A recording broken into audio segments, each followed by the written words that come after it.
Hello student, जैसा कि आप सभी किसी भी काम को शुरू करने से पहले अपने इष्ट को याद करते हैं, सेम उसी प्रकार से हम किसी कोर्स को शुरू करने से पहले एक ओरिएंटेशन प्रोग्राम रखते हैं, जिस प्रोग्राम में हम ये सीखने की कोशिश करते हैं कि हमारा ये पूरा कोर्स किस तरीके से आगे की ओर प्रोसीड करेगा, हमें क्या पढ़ना है और किस तरीके से पढ़ना है, ये सबसे ज़्यादा ज़रूरी होता है। और इसमें हम ये भी सीखेंगे कि how to get the maximum benefit from the online course.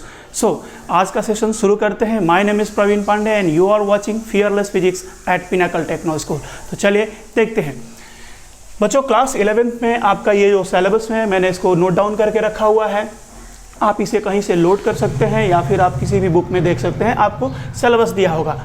Physics में चैप्टर 1 में आपका है फिजिकल वर्ल्ड। फिजिकल वर्ल्ड में आप किसी भी साइंटिस्ट के बारे में पढ़ते हैं कि किस साइंटिस्ट ने किस किस टाइम पर कौन सा इन्वेंशन किया है, ठीक, कहाँ से रहने वाले हैं, उन साइंटिस्ट के बारे में दिया हुआ होता है, ठीक है। नेचर में कौन से फोर्सेस एग्जिस्ट करते हैं और भी सारी चीज़ें।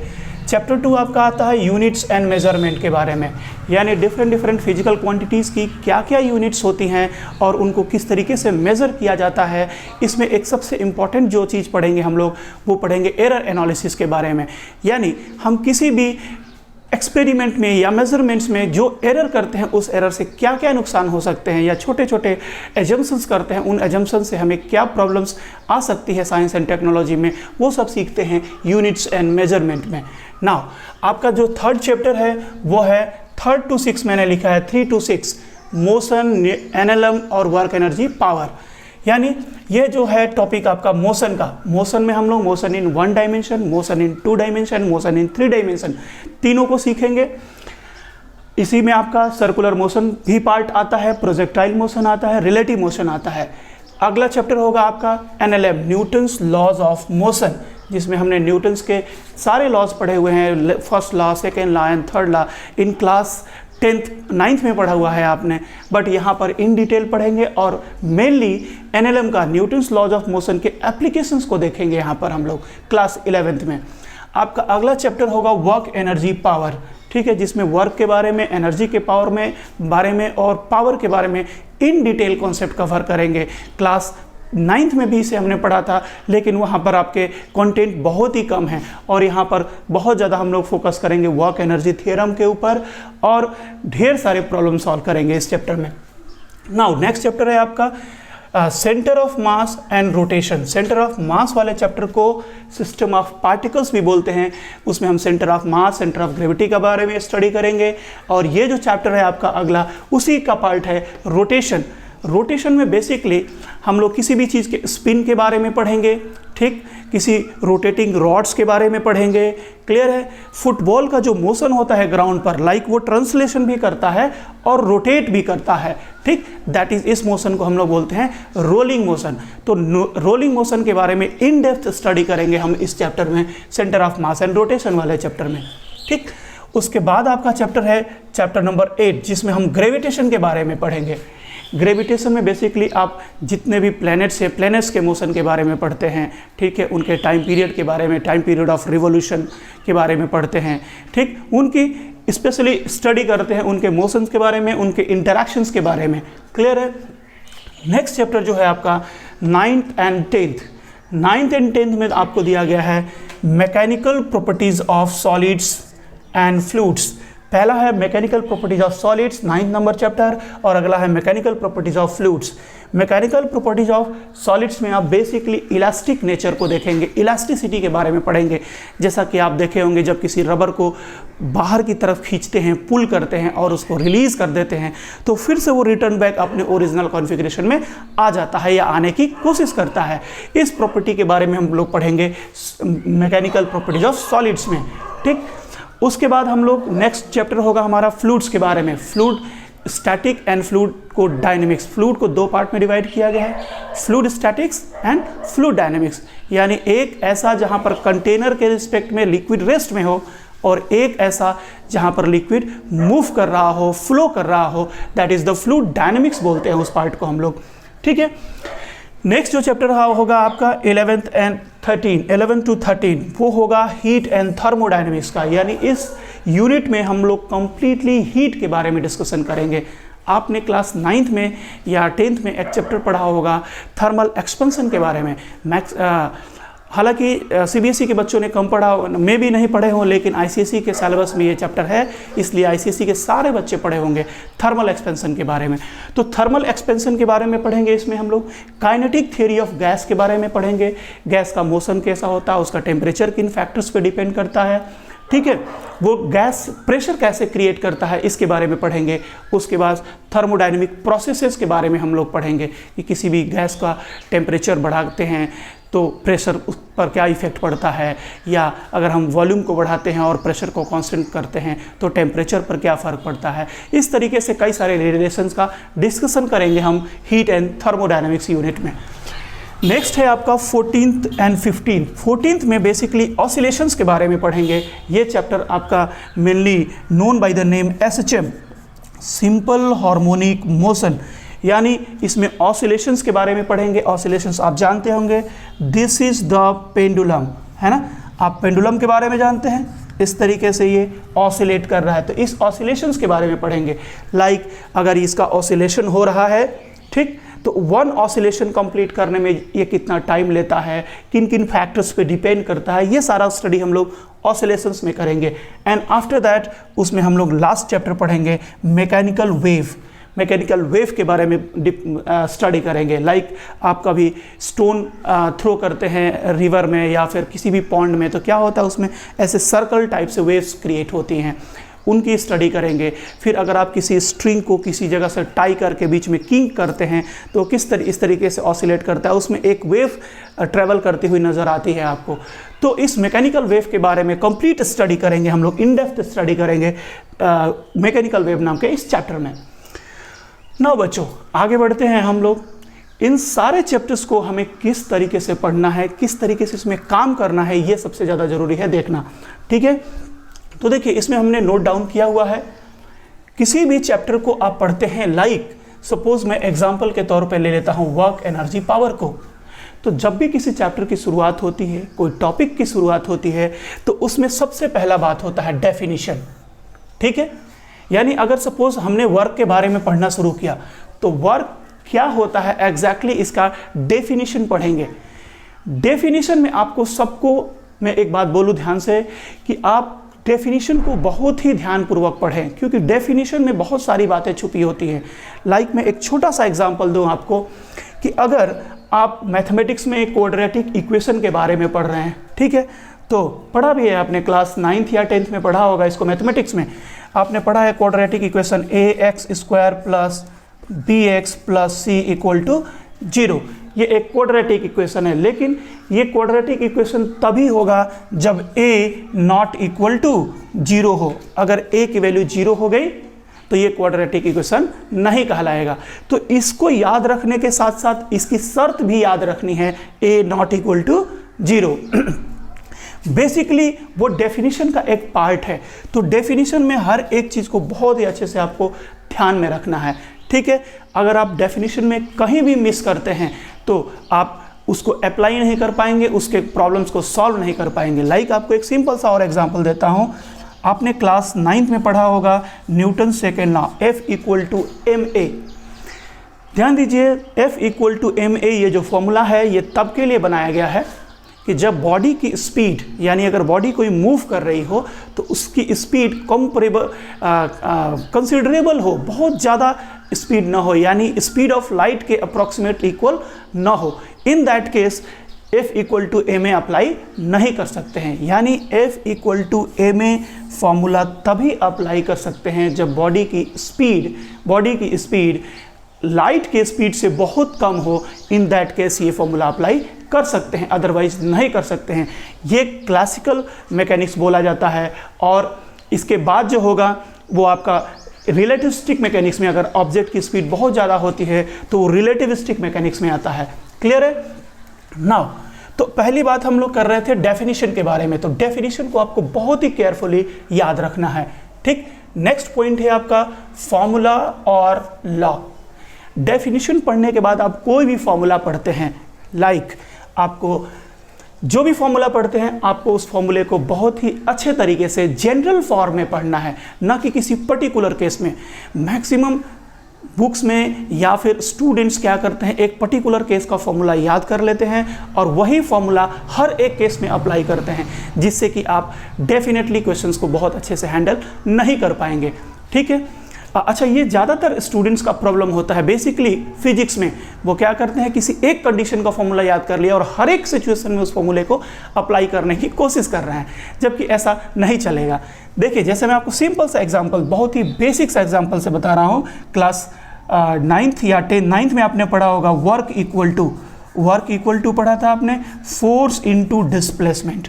ठीक है, तो फोर्स इनटू डिस्प्लेसमेंट यहाँ डायरेक्टली मल्टीप्लाई कर रहे हैं आप, तो यहाँ पे क्या हो रहा है, फोर्स इनटू डिस्प्लेसमेंट जब कर रहे हैं तो ध्यान रखिएगा कि ये फॉर्मूला सिर्फ तब के लिए अप्लाई होता है जब फोर्स और डिस्प्लेसमेंट दोनों का डायरेक्शन क्या हो, सेम हो। अदरवाइज ये फॉर्मूला अप्लाई नहीं कर सकते हैं।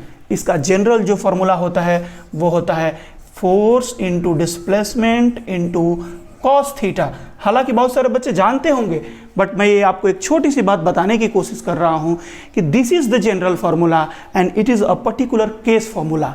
ठीक, तो एफ डी कॉस थीटा हमें याद रखना है, ना कि केवल हमें एफ डी याद रखने हैं। ठीक, आप एफ डी याद रखिए, लेकिन उसके साथ साथ कंडीशन भी याद रखिए कि ये किस केस में अप्लाई होता है, तब तो सही है। Otherwise this is the general formula, F D cos theta, force into displacement into cos theta. Theta क्या है बच्चों, फोर्स और डिस्प्लेसमेंट के बीच का एंगल है। नाउ जो कि अलग अलग केसेस में इसकी वैल्यू अलग अलग आएगी। नाउ तो ये हो गया आपका सेकेंड पॉइंट, कौन सा, फॉर्मूला और लॉ। तो फॉर्मूले को जनरल फॉर्म में हमेशा आप रेडी रखेंगे, तैयार करेंगे। 1 2 आपका डेफिनेशन हो गया, फॉर्मूला हो गया। Now third is the process. तीसरी जो बात होती है वो है प्रोसेस।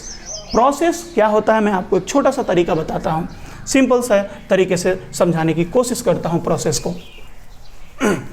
देखिए यहाँ पे सपोज आपने न्यूटन्स लॉ ऑफ ग्रेविटेशन का फॉर्मूला यूज करते हैं। आपको बताया गया होगा कि अगर दो मासेस हैं हमारे पास, this is the m1, this is the m2 और इनके बीच का डिस्टेंस है r, तो दोनों मास एक दूसरे को अट्रैक्ट करते हैं। क्लास 9th में पढ़ा होगा, अट्रैक्ट करते हैं ये एक दूसरे को, और इनका जो अट्रैक्शनल फोर्स होता है, attractional force F equals to G m1 m2 by r square. ठीक है, और अगर नहीं पढ़े हो तो इसको क्लास 11th में इन डिटेल में पढ़ना है, कोई चिंता की बात नहीं है। F equal to G m1 m2 divided by r square. अब बच्चों ये जो फॉर्मूला है F equal to G m1 m2 by r square, ये किसी भी एक्सटेंडेड बॉडी के लिए अप्लाई नहीं कर सकते हैं। ये फॉर्मूला डायरेक्टली किसके लिए अप्लाई किया जाता है, पॉइंट मास के लिए, यानी ऐसे मासेस के लिए जो बहुत ही छोटे हों, शेप एंड साइज में बहुत ही छोटे हों। ठीक है, या फिर उनकी साइज इस डिस्टेंस r के रिस्पेक्ट में बहुत ही कम हो, तो हम लोग उनको पॉइंट मास कहते हैं, और पॉइंट मास के केस में आप ये फॉर्मूला अप्लाई कर सकते हैं। बट अगर आपको इस तरीके का क्वेश्चन दे दिया जाए कि अगर यहाँ पे एक पॉइंट मास है स्मॉल m, इससे r डिस्टेंस से एक रॉड रखा हुआ है, बड़ा सा रॉड है, जिस रॉड का मास है कैपिटल M और इसकी लेंथ है L। ठीक है, अब ये जो है मास, रॉड जो है, इस रॉड का मास एक पॉइंट पे ना हो करके वो डिस्ट्रीब्यूटेड है from point A two point B, A से लेकर के B तक इसका मास फैला हुआ है, समझ रहे हैं। तो ये एक्सटेंडेड मास हो गया। अब ये मास m1 है, ये मास m2 है, लेकिन m2 जो है वो पॉइंट मास नहीं होकर के एक्सटेंडेड मास है। तो इन दोनों ऑब्जेक्ट्स के बीच में अगर हमको ग्रेविटेशनल अट्रैक्शनल फोर्स की वैल्यू फाइंड आउट करनी है, तो हमें किस तरीके से फाइंड आउट करना चाहिए, क्या प्रोसेस अप्लाई करना चाहिए, जो भी प्रोसेस आपको टीचर बताते हैं उस प्रोसेस को आपको याद रखना पड़ेगा। ठीक है, क्योंकि अगर आप इस प्रोसेस को याद रखेंगे तो इससे बेस्ड और भी जो भी एग्जांपल्स या न्यूमेरिकल्स या क्वेश्चन आएंगे, आपका थॉट प्रोसेस वहां से डेवलप होगा। आपका थॉट प्रोसेस तब तक डेवलप नहीं होगा जब तक कि कम से कम एक एग्जांपल का पूरा प्रोसेस आपको याद नहीं रहता है, या फिर किसी भी सिचुएशन में किस तरीके से हम लोग अप्रोच करते हैं, क्या प्रोसेस फॉलो करते हैं, वो आपको पूरी तरीके से याद रहना चाहिए। तभी आप किसी नए प्रॉब्लम में, तभी आप किसी अलग तरीके के क्वेश्चंस में सोच डेवलप कर सकते हैं, आपकी थॉट प्रोसेस वहाँ पर काम आएगी। ठीक है, तो नेक्स्ट हमने बताया आपको प्रोसेस को याद रखना बहुत ही ज़्यादा जरूरी होता है। क्लियर है, तो ये हमारा थर्ड हो गया प्रोसेस। नाउ अभी क्या होता है बच्चों, एक और पॉइंट मैं बोल रहा हूं, स्टेटमेंट। जब भी कोई लॉ या डेफिनेशन पढ़ते हैं, ठीक, तो और उसमें डिराइवेशंस वगैरह करते हैं, तो फाइनली उस टॉपिक के कंप्लीट होने के बाद आप जो कंक्लूजन्स निकालते हैं, ढेर सारे अलग अलग कंक्लूजन्स निकालते हैं, या स्टार पॉइंट कह लीजिए, जो आपको बहुत ही इंपॉर्टेंट पॉइंट्स होते हैं, नोट पॉइंट्स होते हैं, उनको हम लोग बोल रहे हैं स्टेटमेंट्स। यानी डायरेक्टली उसके कंक्लूजन से जो डायरेक्ट पॉइंट्स निकले हैं, उन पॉइंट्स को आपको याद रखना पड़ेगा। क्योंकि मैक्सिमम टाइम क्या होता है कि नीट और जे मेंस के एग्ज़ाम में आपको 4 से 5 क्वेश्चन ऐसे हमेशा मिलेंगे जो कि डायरेक्ट स्टेटमेंट बेस्ड होंगे, ठीक है। आपको डेफिनेशन से वो निकल के स्टेटमेंट आया होगा, या फॉर्मूले से निकल के आया होगा, या पूरे टॉपिक के कंक्लूजन से निकल के आया होगा। उस स्टेटमेंट को आपको डायरेक्टली याद रखना है, मेमोराइज करके रखना है, ठीक है। तो वो डायरेक्टली आप स्टेटमेंट बेस्ड प्रॉब्लम्स को इजीली सॉल्व कर सकते हैं, ठीक। तो स्टेटमेंट को याद रखना बहुत ही ज़रूरी है।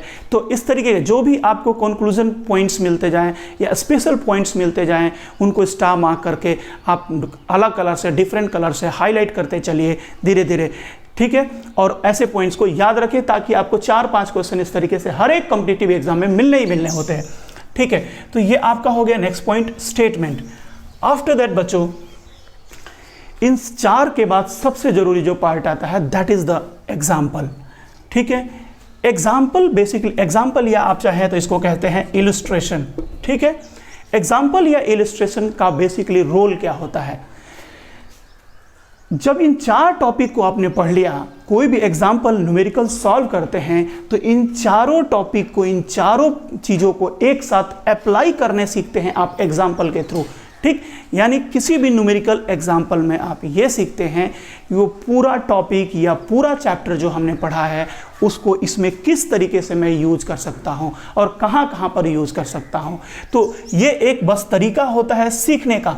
अगर इन सब पे बेस्ड एग्जाम्पल्स को आप 20, 25, 30 जितने भी आप चाहें उतने एग्जाम्पल्स को करके ये सीख सकते हैं कि how to apply these 4 points in the particular example. अगर आपको इन चारों को उस एग्जाम्पल में यूज करने एक बार आ गया, तो आपके सामने दूसरा कोई भी नया क्वेश्चन अगर आता है तो आप उसमें सोच सकते हैं कि हम आगे किस तरीके से अप्रोच करें, ठीक है।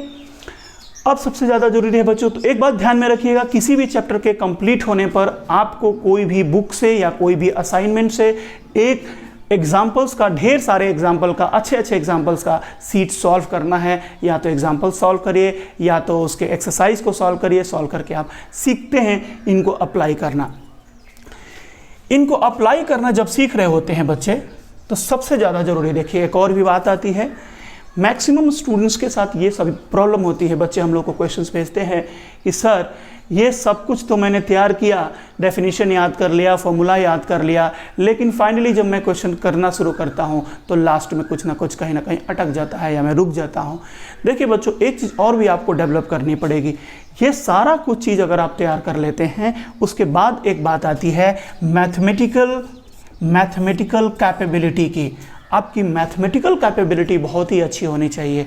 अगर आप फिजिक्स में या केमिस्ट्री में या मैथमेटिक्स में कोई भी क्वेश्चन सॉल्व कर रहे हैं तो क्विक सॉल्व करने आना चाहिए और एक्यूरेट करना आना चाहिए, ठीक है। आपका कैलकुलेशन बहुत ही स्ट्रांग होना चाहिए, ठीक है। तो आप अपने कैलकुलेशंस पे थोड़ा सा वर्क करेंगे, उसको वर्कआउट करके अपनी मैथमेटिकल कैपेबिलिटी को इम्प्रूव करेंगे, ठीक।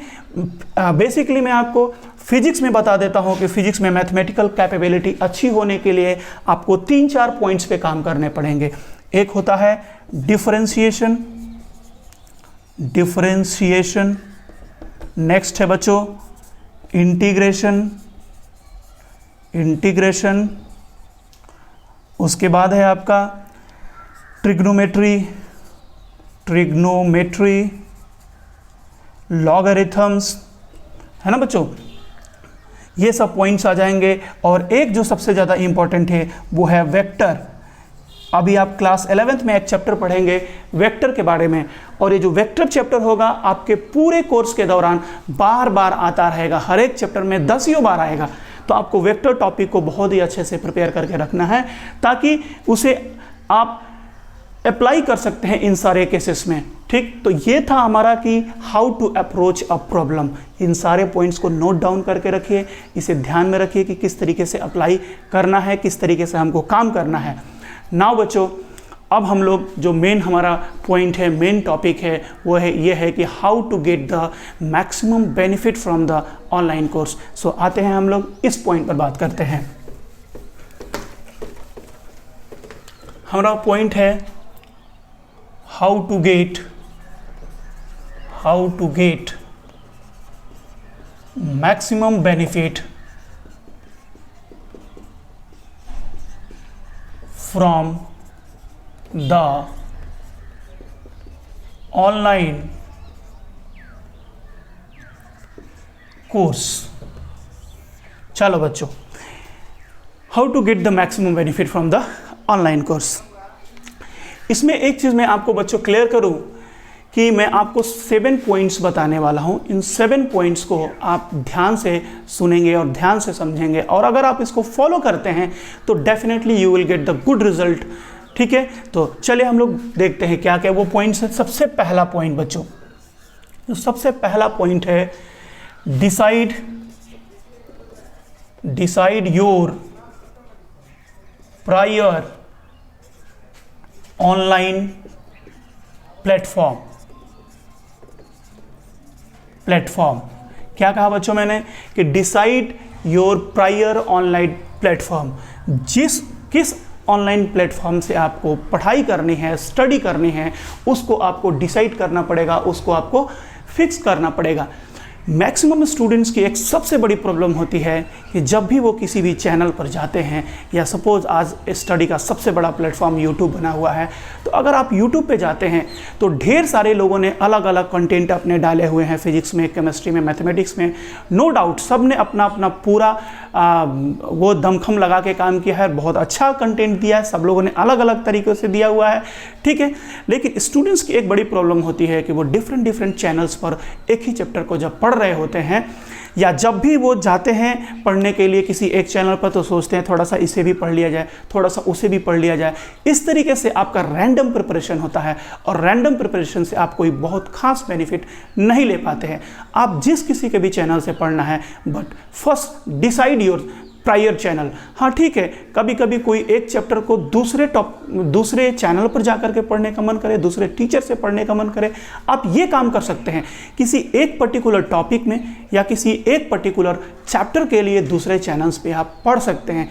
लेकिन अगर आप पूरे सिलेबस को लेकर के अलग अलग चैनल पर बार बार पढ़ते रहेंगे या देखते रहेंगे वीडियोस को, तो उससे आपका टाइम बहुत ज़्यादा किल होगा, and your time is very crucial. आपको एक शॉर्ट स्पेन ऑफ टाइम मिला है कि इतने टाइम में ही आपको ये काम कंप्लीट करना है, तो टाइम आपका बहुत ही ज़्यादा क्रूशियल होता है, इसको सेव करना है। तो इसके लिए मैंने आपको पहले ही बता दिया कि अपना एक प्रायर ऑनलाइन प्लेटफॉर्म डिसाइड कर लीजिए कि हमें यहाँ से पढ़ाई करनी है और इस तरीके से प्रोसीड करना है। नाउ द सेकेंड वन, दूसरा जो होगा बच्चों वो होगा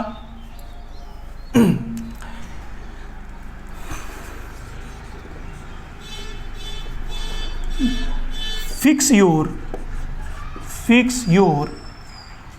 स्टडी शेड्यूल।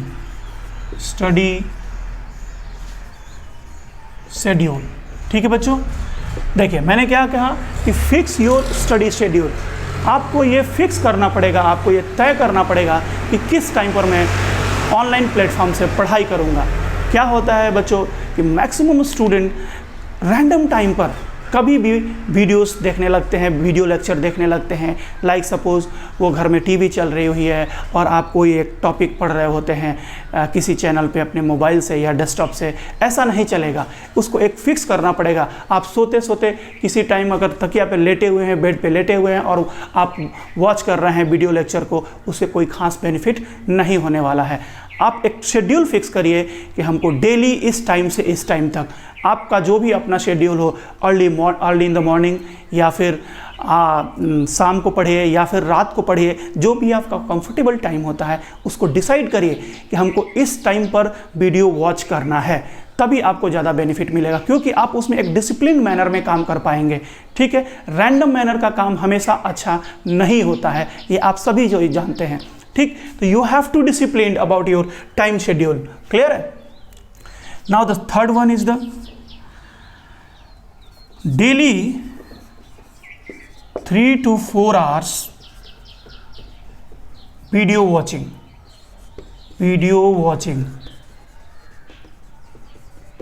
देखिए बच्चों, अगर आपको मैं जो सजेस्ट कर रहा हूँ वो 3 से 4 घंटे, ठीक है। अगर आप ऑनलाइन स्टडी कर रहे हैं तो आपको कितने देर वीडियो देखना है ये फिक्स करना पड़ेगा, और वो जो मेरा पर्सनल आपको सजेशन होगा वो होगा 3 to 4 आवर्स।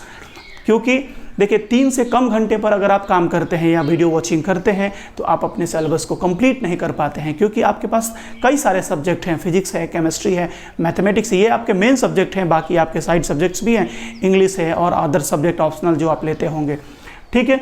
तो ये ज़्यादा ज़रूरी है कि कम से कम आप 3 घंटा वॉचिंग करेंगे, मैक्सिमम आप 4 घंटे वीडियो वॉचिंग करेंगे, उससे ज़्यादा आप वीडियो देखने की कोशिश नहीं करेंगे। क्योंकि ऑनलाइन कोर्सेज में एक सबसे बड़ी प्रॉब्लम होती है कि आपकी स्क्रीन साइज छोटी होती है, पहला सबसे बड़ा प्रॉब्लम होता है। क्योंकि सबके पास बड़े स्क्रीन नहीं होते हैं या सबके साथ आई सेंसिटिव प्लेटफॉर्म स्क्रीन नहीं होती है, ठीक है। तो बच्चों एक सबसे बड़ी प्रॉब्लम होती है, उससे रेडिएशंस कॉन्टीन्यूसली आपकी आई को मिलता रहता है, और एक लॉन्ग ड्यूरेशन तक अगर आप कोई वीडियो देखते हैं, वीडियो वॉचिंग करते हैं, तो इससे आपको कुछ दिन बाद आई ड्रॉप्स लेने की ज़रूरत पड़नी शुरू हो जाएगी, ठीक, जो कि आपके हेल्थ के लिए बहुत अच्छा नहीं है, ठीक है। तो आपको daily maximum 3 to 4 hours he video watching करने हैं और एक फिक्स्ड शेड्यूल में करना है, ठीक है। आगे बढ़ते हैं। इसमें चौथा जो पॉइंट हमने बता दिया आपको, daily 3 to 4 hours notes making. देखिए बच्चों, सबसे ज़्यादा ये ज़रूरी पार्ट होता है। आप कोई भी वीडियो वॉच करते हैं, कोई भी प्लेटफॉर्म से अगर वीडियो देखते हैं, तो मैंने आपको पहले क्या बताया कि आप एक प्रायर डिसाइड कर लिए कि हमें यहाँ से पढ़ना है, और अगर आपने फिक्स किया हुआ है कि हम इस टाइम पर स्टडी करेंगे, तो आपके साथ सबसे बड़ी बात क्या होगी कि आप पर्टिकुलरली उस टाइम पर जब बैठेंगे तो अपने साथ एक कॉपी पेन लेकर के बैठेंगे, जिसे वीडियो वॉचिंग करते टाइम, ठीक है, आप उसका प्रॉपरली एक नोट्स बनाते हुए रहेंगे। देखिए कैसे, जैसे आप 15 मिनट का 1 घंटे का लेक्चर है अगर, तो 15 मिनट्स या 20 मिनट्स उसको वीडियो को पहले एक बार समझ लिया, एक बार वॉच कर लिया। वॉच करने में आपको समझ में आ गया कि ये 20 मिनट का स्टडी मुझे बहुत अच्छे से समझ में आ गया, उसको पॉज करिए, उसको पीछे जाइए और वहाँ से नोट्स बनाना शुरू करिए। 20 मिनट का नोट्स बन जाए, फिर अगले 20 मिनट्स का नोट्स बनाइए, फिर नेक्स्ट 20 मिनट्स का, यानी 1 आवर्स को आप 3 पार्ट्स में ब्रेक करके साथ साथ में भी आप उसके नोट्स को बनाते चलिए। और अगर आप चाहें नोट्स को 2 तरीकों से आप बना सकते हैं, एक तो होता है इन डिटेल नोट्स और एक होता है कीवर्ड्स, ठीक, यानी शॉर्टकट में आप एक नोट्स बना सकते हैं, कीवर्ड्स के फॉर्म में आप नोट्स बना सकते हैं या डिटेल में नोट्स बना सकते हैं, इट्स अप टू यू, आप जैसा चाहें, ठीक है। तो ये ज़्यादा ज़रूरी है कि साथ साथ में आप नोट्स बनाते चलेंगे। तो एट ए टाइम अगर आप 1.5 घंटे का वीडियो देख रहे हैं तो 1.5 घंटे आपको लग जाएंगे क्या करने में, नोट्स बनाने में। तो आप 3 घंटे इस तरीके से आपके कंप्लीट हो जाते हैं। 3 घंटे के बाद आप 1 घंटे रेस्ट करिए, 2 घंटे रेस्ट करिए, उसके बाद फिर नेक्स्ट 3 घंटे आप दीजिए, यानी आपको 2 स्लॉट में बैठना है 3-3 घंटे का। और ये 3-3 घंटे का जो स्लॉट है, इसके बारे में मैं कभी फ्यूचर में डिस्कशन करूंगा कि क्यों ये 3 आवर्स का स्लॉट मैं आपको सजेस्ट कर रहा हूं। कोई भी इंडियन कंपटीशन जो होते हैं वो आपको 3 घंटे के होते हैं, तो 3 घंटे आपको बैठने की आदत होनी बहुत ज़्यादा ज़रूरी होती है, क्लियर है। तो 3 घंटे का स्लॉट आप रखेंगे, तो daily 3 to 4 hours video watching and daily 3 to 4 hours notes making, and notes making is mandatory for all student. आप ये सबसे ज़्यादा आप समझ जाइए। एक और भी बड़ी प्रॉब्लम है, मैक्सिमम स्टूडेंट्स क्या करते हैं, डिफरेंट प्लेटफॉर्म से हैंड रिटेन नोट्स को डाउनलोड कर लेते हैं और सोचते हैं कि हम उससे कंप्लीट कर लेंगे। बच्चों हमेशा याद रखिए, आप लोड करिए नो डाउट, लेकिन आप उस नोट से फिर से अपने हाथ से एक नोट्स बनाइए, जिसमें नोट्स बनाते समय आप बहुत सारी चीज़ों को रिकॉल करते हैं, बहुत सारी चीज़ों को कैप्चर करते हैं, ग्रास्प करते हैं, सीखते हैं, उसमें लर्निंग होती है आपकी, ठीक है। तो अपने हाथ से नोट्स बनाना बहुत ही ज़्यादा ज़रूरी होता है, ठीक। 4th, नेक्स्ट 5th जो पॉइंट है आपका वो है, हम बता देते हैं, आपका ये हो गया फिक्स शेड्यूल हो गया, आपका डेली वॉचिंग हो गई, डेली नोट्स मेकिंग हो गया। हाँ, असाइनमेंट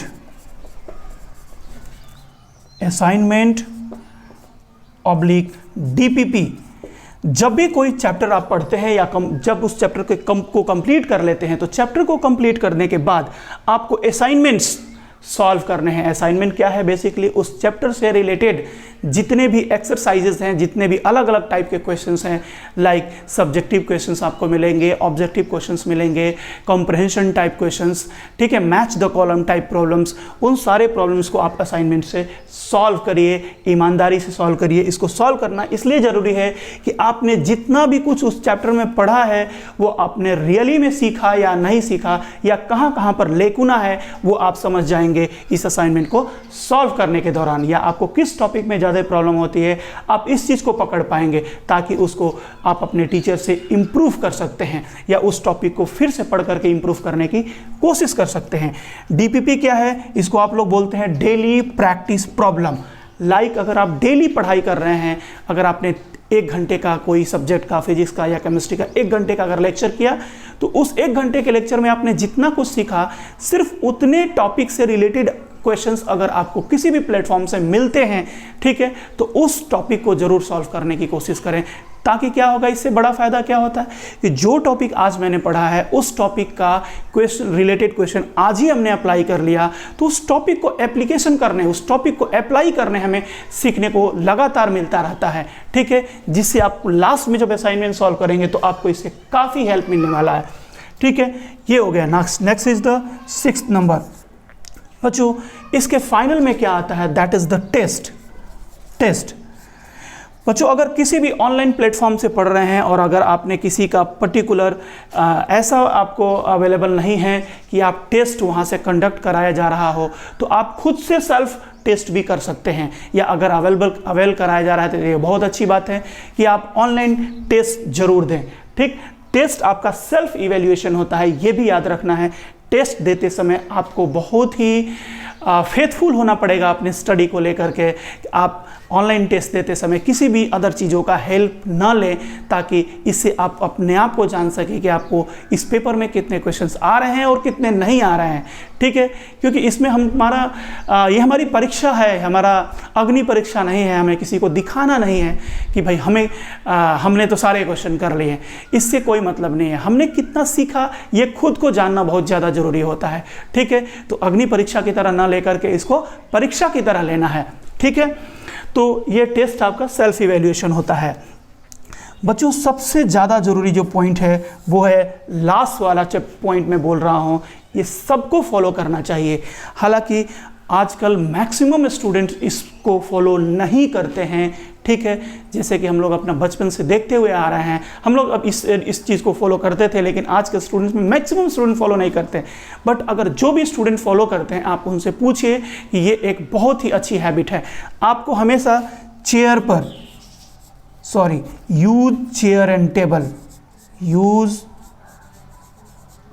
चेयर एंड टेबल।